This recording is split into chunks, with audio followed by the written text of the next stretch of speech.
Nearly a year after Clark County leaders made it so sidewalk food vendors need a license to operate, they are taking another look at how strong these restrictions are. So when the rules first came into effect, we shared with you exactly how vendors feared a minimum of $1,500 in licensing costs. Well, that's impacted a lot of people. 8 News Now reporter Ryan Tismaneski joins us live. And Ryan, what are the vendors saying now about it?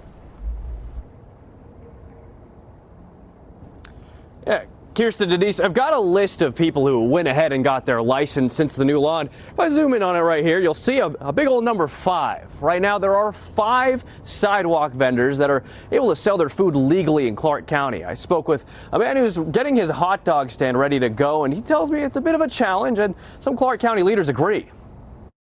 But at the end of the day, you're taking really, really small business people and trying to make them act like they're major hotels. The message from Clark County Commissioner Tick Sager-Bloom after we asked his thoughts on the current number of licensed sidewalk vendors. As it stands, a vendor should expect to pay at least $1,500 just to get their license and then follow rules on where to set up, with different distance requirements around resorts, schools, events, and other areas. Vendors telling me the fees are a challenge when you're selling food at a minimal cost.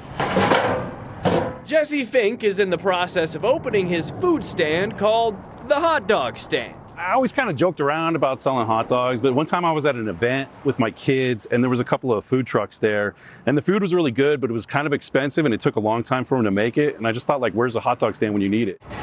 The idea turning into a year-long journey of getting his cart in perfect shape while balancing his time working as a home inspector. He just got his health permit, a roughly $900 process, and now he's working overtime to get his vendor license. I think if you just really want to do it, you're sort of an entrepreneur, you want to run your own business, you got to go through what they expect you to do. While he's ready to do what he needs, he shares the same sentiment as other vendors. The regulations as far as like how close you could be, certain proximities to places like parks and whatnot, it makes it a little bit more difficult. It kind of makes it hard to find out like where you can go.